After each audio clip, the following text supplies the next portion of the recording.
और जहाँ गुरु है वहाँ जीवन में अगर शास्त्र अगर ये कह रहे हैं कि गुरु ब्रह्मा गुरु विष्णु गुरुदेव महेश्वर, और क्या गुरु ब्रह्मा और विष्णु महेश तो बहुत छोटी चीज है, और गुरु साक्षात पर ब्रह्म, तो यहाँ तक कह रहे हैं। ये सब शिव और विष्णु तो सब छोटे हैं, इन देवताओं से भी ऊपर एक ब्रह्म है, और ब्रह्म से भी परम ब्रह्म वो है। इसलिए मैं गुरु को प्रणाम करता हूँ, शिव को मान करके या विष्णु को मान करके नहीं कर रहा हूँ। इस श्लोक में रहता है, और मैंने उनको कहा भी नहीं था ऐसा श्लोक लिख के रखना, किसी को सुनाऊंगा, मैंने ऐसा कहा नहीं था। ये तो 10,000 साल पहले का लिखा हुआ श्लोक है। और गीता में कृष्ण ने कहा कि अगर जीवन में, उस गीता का 18वां अध्याय में कहा है कि जीवन में मैं कृष्ण से अपने जीवन के स्वरूप से 16 कलाओं से भी ज्यादा उच्च स्तर में गुरु को मानता हूँ कि गुरु में बनूं, और मैं गुरु बना हूं इसलिए कहा है कृष्ण वंदे जगत गुरु। जैसे शास्त्रों ने कहा है कृष्ण को हम इसलिए वंदन करते हैं कि वो जगत गुरु हैं। कृष्ण के रूप में होने की वजह से हम उनको प्रणाम नहीं करते हैं, कृष्ण को वंदन करते हैं। कृष्ण वंदे, तुम किस प्रकार से उसमें समाहित होकर के उन कार्य को इतना ऊंचा उठा सको कि जहां एक हिमालय पर्वत से सामने खड़े हो जाए तुम्हारे लिए। ये छोटी मोटी पहाड़ी में क्या चढ़ना है तुम्हें, इसमें तुम्हारा कोई महानता नहीं होगी। तेंजिंग को हम और तुम जानते हैं, हिलेरी को तुम और हम जानते हैं, इसलिए कि उस हिमालय के सबसे ऊंची छोटी एवरेस्ट पर पांव रखा उसने, इसलिए हम उनको जानते हैं, लड़कों को, दोनों को। छोटी पहाड़ी में चढ़ने वाले का नाम तुम्हें याद है ना, मुझे याद है। चढ़ना है तो फिर वहां चढ़िए, हिमालय पर चढ़िए, ठेठ गौरी शंकर पर, एवरेस्ट पर। ये प्राप्त करना है तो गुरु को अंदर समाहित करिए। उन ब्रह्मा और विष्णु को और रुद्र को और लक्ष्मी को उनको अपने अंदर स्थापित करने से क्या मिल जाएगा तुम्हें, क्या हो जाएगा? संकर्षण का उनसे कुछ नहीं होगा। जब वो सब कुछ है ही तो अपने आप में समाहित करने की जरूरत है, और समाहित करने का तात्पर्य है कि हम उनसे दीक्षा लें। इस लाइन में कहा है कि बार बार दीक्षा लें, क्योंकि हमारे अंदर इतना अधिक पर्दे पड़े हुए हैं, इतना अधिक छल और झूठ है। हम अहंकार वाली करें कि हमें कुछ चिंता नहीं, हमें कोई लोभ नहीं बच्चे, और हमें कोई मोह नहीं बच्चे। इस बच्चे कहने से काम चलेगा नहीं तुम्हारा। घर में बैठे बैठे गुरु गुरु गुरु गुरु करने से होगा नहीं। जब तुम एक्टिविटी में उतरोगे ही नहीं और घर में बैठे भी रहोगे, दूध उठने का तो दूध को नीचे भी रखोगे, गुरु जी को याद करने से कुछ नहीं होगा। बिल्कुल क्रियाकलाप में आना पड़ेगा, एक्टिविटी में आना पड़ेगा, उनके कार्य को पकड़ना पड़ेगा, उसमें समाहित उसका हाथ बनना पड़ेगा, उसका पांव बनना पड़ेगा। या तो उनके गुरु के तुम हाथ बनो, या उसके पांव बनिए, या उसका पेट बनिए, या उसका मस्तिष्क बनिए, या उसकी आंख बनिए, या नाक बनिए, कुछ तो आप बनिए, उस शरीर में समाहित तो हो जाइए, फिर पूरी तरह समाहित हो सकोगे। और हाथ का मतलब, हाथ बनने का मतलब है कि उनके हाथ में जो कार्य, उस काम को हाथ में बैठाइए। उनका पांव जो कर रहा है वो आप काम करिए, तभी कुछ हो पाएगा, तब उस समाहित होने की क्रिया हो पाएगी। और जब एक बार गुरु समाहित हुए तो गुरु का सारा ज्ञान, गुरु का सारा अनुभव, सारा जीवन, जिंदगी, उनकी धड़कन, आकाश मोड़ने की क्षमता और मानसरोवर में डुबकी लगाने की क्षमता, उस आनंद को प्राप्त करने से अपने आप प्राप्त हो जाएगी। उसके तुम्हें इतने उपनिषद उतने प्राण न पढ़ सकते हो, न संभव है। अगर मैं 10 लाख मंत्र सुना सकता हूं, एक आदमी के बस की बात नहीं है 10 लाख मंत्र याद करना, 10 लाख, और मैं 10 लाख श्लोक आपको सुना सकता हूं।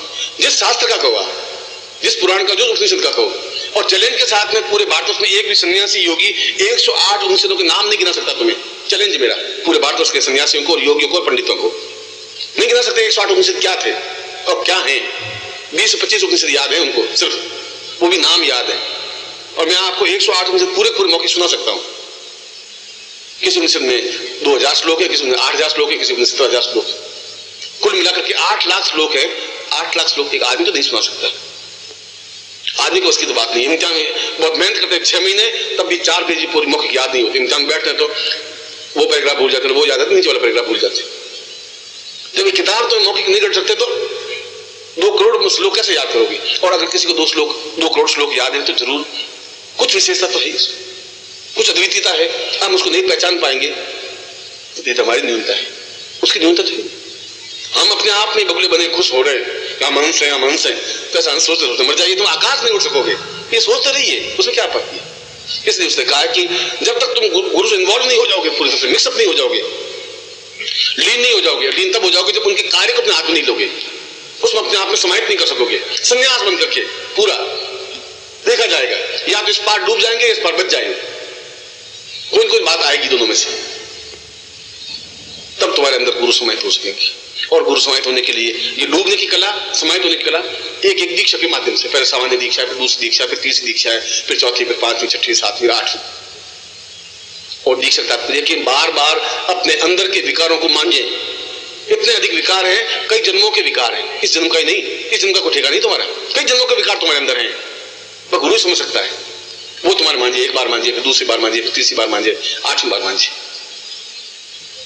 और इस दीक्षा के तो शास्त्रों में प्रमाण ये है कि दीक्षा गुरु कैसे दे,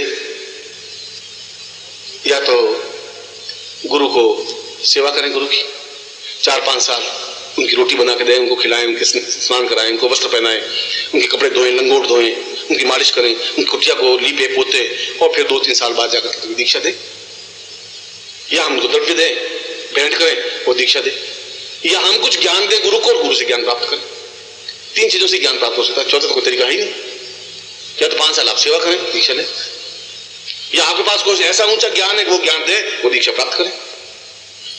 आपस में समाहित होने की, ये पानी मिलेगा तभी तो पानी मिक्सअप होगा। तुम किनारे खड़े, एक बाल्टी अलग पड़ी है कि मुझे पानी मिल जाए, मुझे पानी मिल जाए, ऐसा पानी नहीं मिल सकता। उन दीक्षाओं के माध्यम से, इस गुरु मंत्र के माध्यम से, और अपने आप को उनके प्रति समर्पण ये नहीं कि गुरुदेव गुरुदेव मैं तो आपको समर्पित हूँ गुरुदेव, और फिर गुरुदेव मेरी पत्नी बीमार है तो क्या दवा दूं, और अब सौंप दिया सब जीवन का, सब भार तुम्हारे हाथों में, गुरु जी मुझे शाम को घर जाना है, पानी अब 1 सेकंड पहले बोला सब सौंप दिया, अब 1 सेकंड पहले घर जाना है, घर क्यों जाना है, गुरु जी आप पत्नी करते, फिर तुमने सौंपा क्या, अब 1 मिनट तो तुम लैंड बोल रहा था, सौंप दिया, झूम रहे हो, अब सौंप दिया इस जीवन का सब भार तुम्हारे हाथों में, और मुझे अरे भाई आधा रुक जा, पानी पर जाना और गाड़ी चुक जाएगी, और सौंप दिया गुरु जी, सौंप। ऐसा नाटक तो बम्बई के एक्टर भी नहीं कर सकते। अब बताओ, मैं मन में सोचूं कि ऐसी एक्टिंग मुझे क्यों नहीं आती, क्या गड़बड़ क्या है।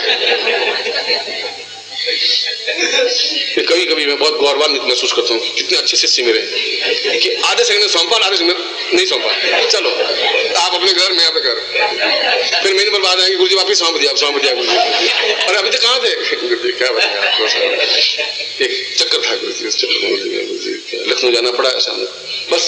और तुम 10,000 साल तक सौंपते रहो, कोई फर्क नहीं पड़ेगा महाराज, ऐसा नहीं चलेगा काम, बहुत शाम हो गया, अब ऐसा नहीं चलेगा, अब ऐसा हाथ छुड़ा के भागने से काम तुम्हारा नहीं चलेगा।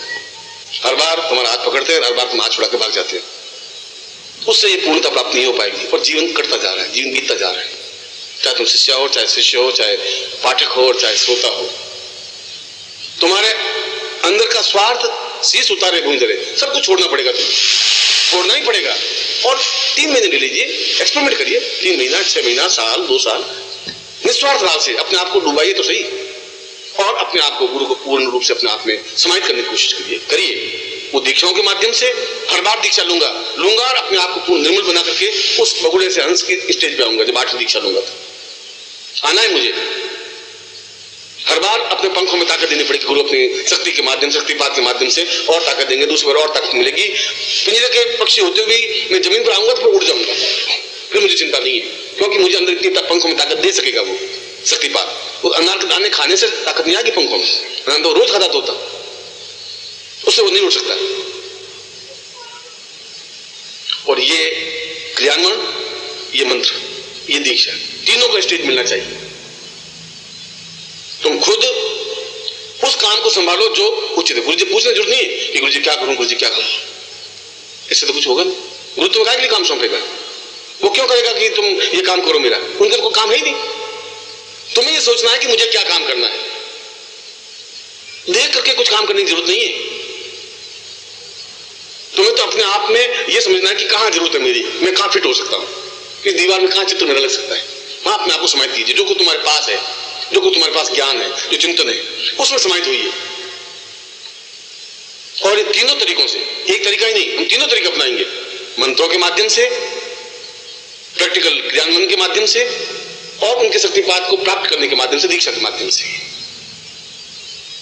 और ऐसी स्थिति में उस चौथी पंक्ति में कहा है कि निश्चय ही गुरु चाहे या नहीं चाहे, ईश्वर चाहे या नहीं चाहे, पर ब्रह्म चाहे या नहीं चाहे, गुरु तो प्रत्यक्ष होगा ही, शरीर में होना ही पड़ेगा, क्योंकि तत्व है।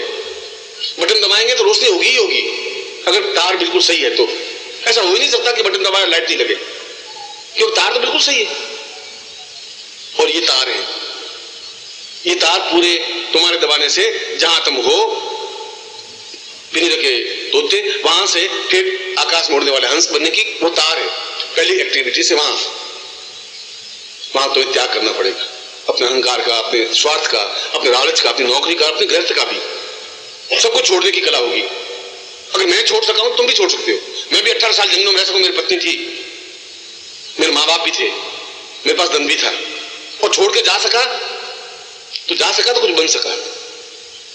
अगर बीज जमीन में मिले ही नहीं, वो कहते जमीन में नहीं मिल सकता, जमीन बड़ गंदगी है, बस तो जमीन मिलेगा नहीं तो पेड़ बन नहीं सकता। अगर पेड़ बनना है तो जमीन में मिलना ही पड़ेगा उस बीज को, और जमीन में मिलेगा तो पेड़ बन जाएगा, छायादार पेड़। मैं बीज था, जमीन में मिला तो आज छायादार पेड़ बन सका। मैं नहीं मिलता तो आज पेड़ नहीं बन सकता था।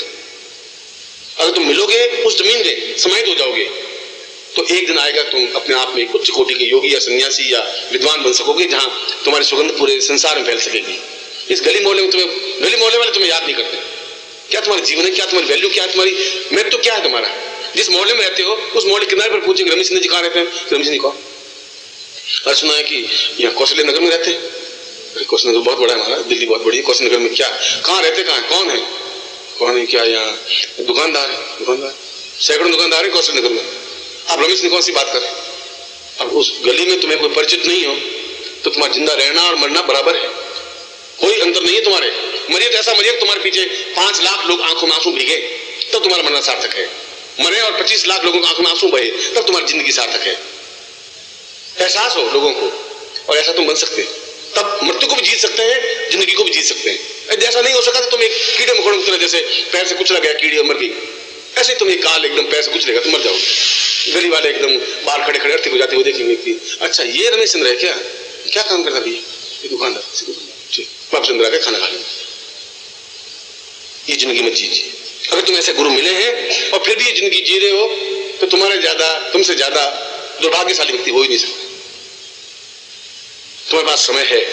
मैं तुम्हें एक बार फिर से गुरु प्रत्यक्ष सिद्धि साधना के अंतर्गत ये तुम्हें समझा रहा हूं, चेतावनी दे रहा हूं उस शंकराचार्य के श्लोक के माध्यम से, उस गुरु उपनिषद के माध्यम से, कि हम जीवन में इन तीनों क्रियान्वयों से और अपने फिजिकली एक्टिविटी से, कार्यों से, उनके कार्यों को हाथ में लेकर के, जो भी गुरु के कार्य है, जो मुझ में बुद्धि है। तुम अगर प्रेस के इंचार्ज हो तो प्रेस का काम, तुम अगर सेवा झाड़ू निकाले, झाड़ू, कोई बुराई नहीं है, बाहर जूते साफ करके रखने में तो कोई बुराई नहीं है। सेवा तो सेवा है। सरदारों में, सिखों में, मतलब जो बहुत ऊंचा होता है वो जूते थालियां मांगता है और वो जूतियां साफ करके रखता है। जितना ऊंचा होगा उतने नीचे काम लेगा, इसलिए कि उनमें एक गुरु के प्रति एक भाव, एक चिंतन है। हमारे तो सैकड़ों देवी देवता है, उनके जिंदगी में गुरु ग्रंथ साहब है, गुरु ग्रंथ साहब।